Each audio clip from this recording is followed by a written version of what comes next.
In 2002, a limestone bone box was found in Jerusalem. This ossuary gained immense attention due to the inscription found on its side. The inscription reads, James, son of Joseph, the brother of Jesus. Could this be the real burial bone box of the younger brother of Jesus Christ? Many archaeologists and scholars think so, and there are some who dispute such claims. In this intriguing episode, let's go over the events surrounding the discovery of James Ossuary, its significance, and engage in some of the controversies surrounding it. We shall go through the Bible, church history, check with ancient historians like Josephus, and consult archaeological background of this greatest archaeological discovery of our times. First, let's start with the discovery of James Ossuary in its context. This is et.el, an Israeli collector of antique materials. He originally owned the James Ossuary. Well, he actually acquired it from an antiquities dealer in Jerusalem. He claimed that he purchased it in 1970s, but he did not realize the significance of the inscription at that time. In 2001, et.el met an epigrapher named André Lemaire at a party. He asked him to look at the ossuary in his collection. Later, he showed Lemaire a photo of the James Ossuary in which the inscription was readable. It was Lemaire who instantly recognized the significance of the ossuary. And so in 2002, Lemaire published an article in Biblical Archaeological Review translating the Aramaic inscription on the ossuary as Yaakov bar Yosef Akwe di Yeshua, or James, son of Joseph, brother of Jesus. Lemaire further dated the ossuary and inscription to the 1st century, specifically in the last decades before AD 70, based on the shape of the letters present on the ossuary. Moreover, Lemaire reports that the ossuary and the inscription have been studied in a lab and declared authentic. This is what Lemaire wrote in his article. The patina does not contain any modern elements, such as modern pigments, and it adheres firmly to the stone. No evidence that might detract from the authenticity of the patina and the inscription was found. Before moving further, let me give a brief background on ossuary. For those who might not know, stone bone boxes or ossuaries of this type were used by the Jews only between 20 BC to AD 70. The box is made of limestone of exactly the type that was quarried in the 1st century Jerusalem. The bone box is about 20 inches long, 12 inches high, and 20 inches deep, big enough to hold the bones after the flesh decayed away. So in the 1st century Judea, it was customary to leave the body in a burial cave for about a year and then gather the bones, put them into an ossuary of exactly this type. Thousands of such ossuaries from the 1st century have been discovered over the years in Israel. An ossuary that publicly held the bones of the high priest Caiaphas, a man who condemned Jesus to death, was discovered in Jerusalem in the 1990s. In fact, I have a video on the discovery of Caiaphas ossuary as well in this channel. Please check it out if you're interested. I will put the link in the description. Now let's go over some of the analysis of the inscription on the James ossuary. Generally, ossuaries bore the formula XXX son of YYY. Only one other ossuary has been found with these rare formula, XXX son of YYY, brother of ZZZ. This is a very rare form.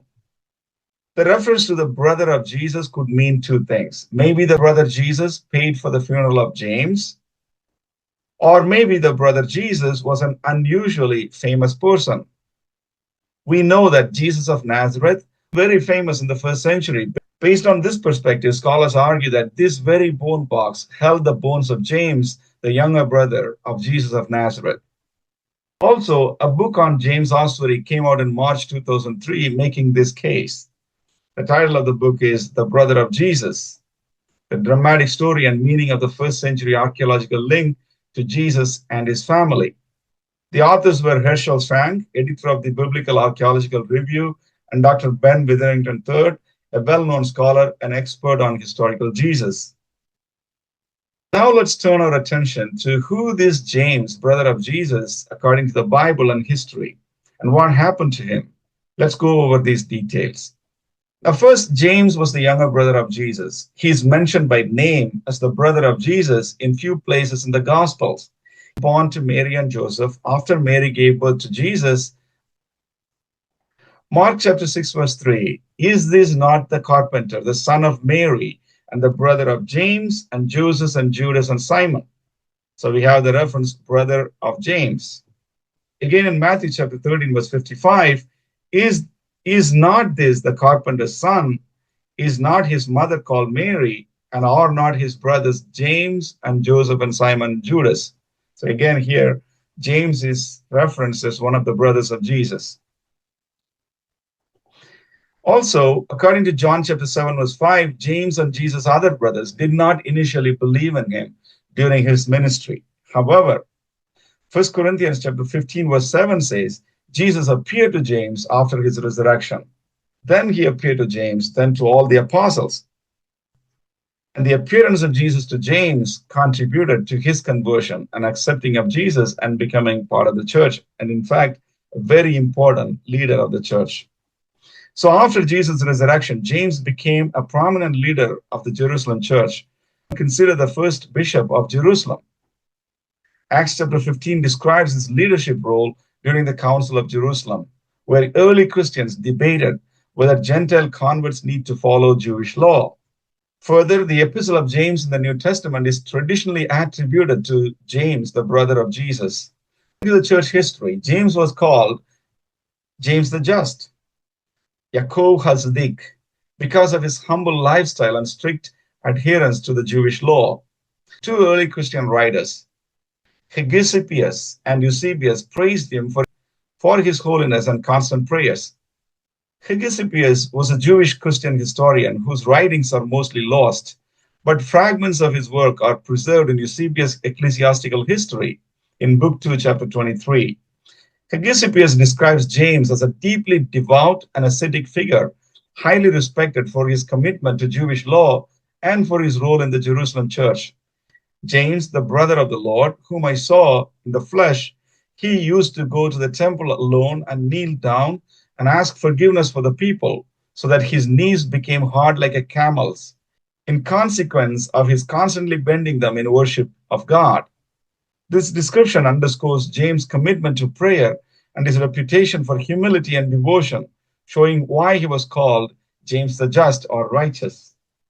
Also, Eusebius, an early Christian historian, preserved much of the earlier account, also provided additional details on James in his work, Ecclesiastical History. This is what Eusebius says about James. James the Just, whom the people of the ancients also called the brother of the Lord, was the first to be elected Bishop of Jerusalem. This James, as the Lord's brother, had a position of high respect among the people. According to secular historians like Josephus, James was martyred by the Jews.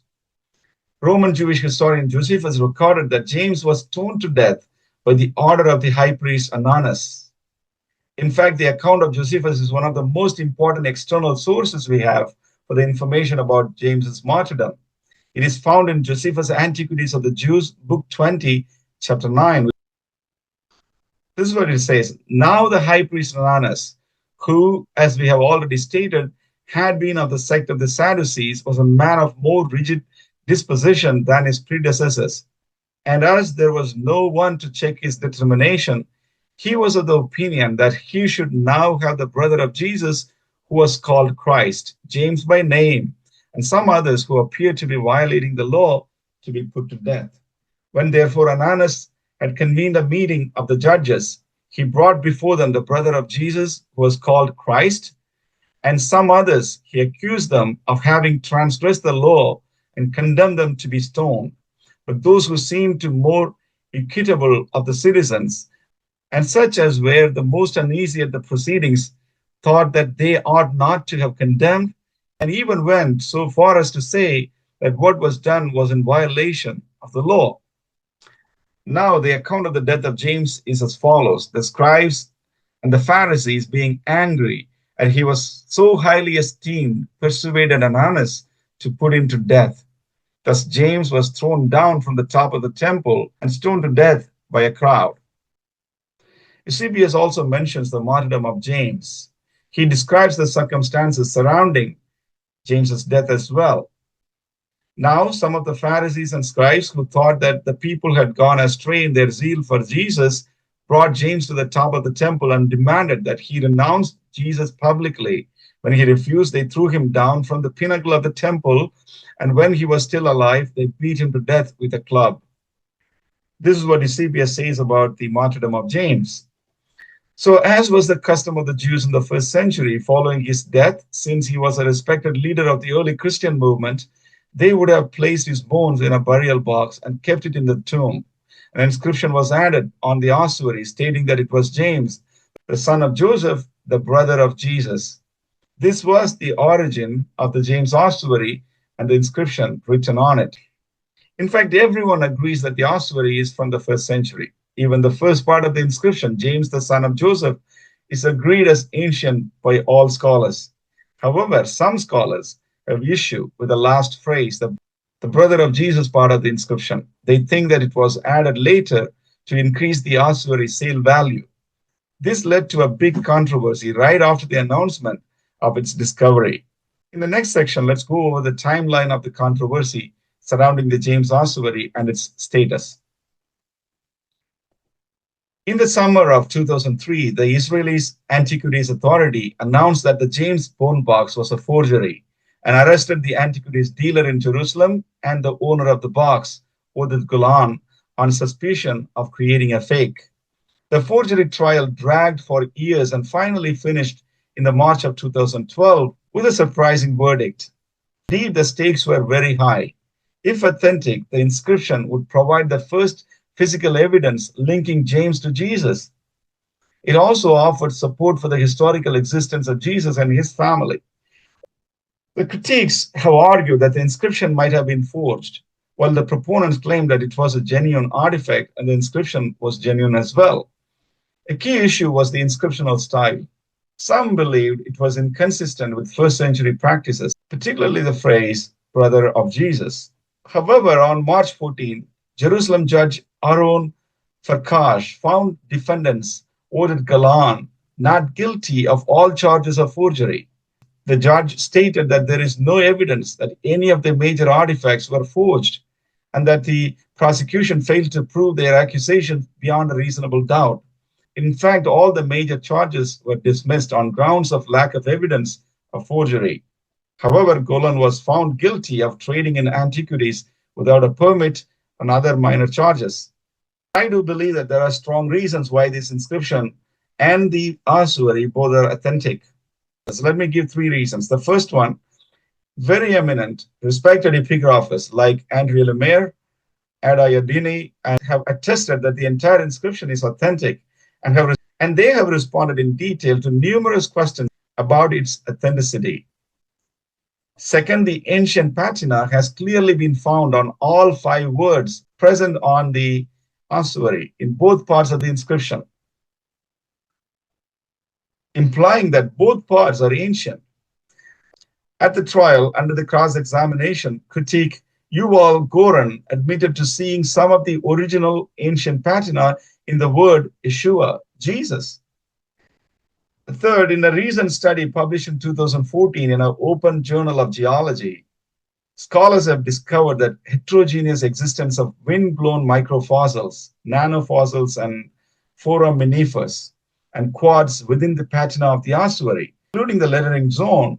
It reinforces the authenticity of the inscription. This would falsify the suggestion somehow made that the brother of Jesus part was forged in a later time. So here is my closing reflection. There are thousands of ossuaries found in Israel, some marked with inscription and some are not. The common format found in the ossuary is the name of the deceased with the father's name afterwards. But scholar Craig Evans makes an important point. There are only 2 ossuaries from out of the thousands discovered in Israel contain this structure, name of the deceased, then the father's name, then the brother's name, the brother of so-and-so. So after many ossuaries found in the first century bearing the inscriptions, only one other ossuary beside the James ossuary includes the phrase, brother of somebody. So this rare example reads as follows. Shimei, son of Isaiah, brother of Hanin. So Craig Evans points out, mentioning of the brother typically signals that the brother was more prominent figure, likely more notable than the deceased or their father. He suggests that Hanin might be a well-known individual. So likewise, James, the brother of Jesus, is consistently identified in ancient sources by this familial link to Jesus. Josephus, the first century Jewish historian, refers to him as the brother of Jesus who was called Christ, whose name was James. The rarity of ossuary inscription, referring to someone as the brother of another, unless the brother was widely recognized, supports the idea that the James ossuary could indeed belong to this James, the younger brother of Jesus. Therefore, it seems possible that the James ossuary is authentic, that the full inscription is original,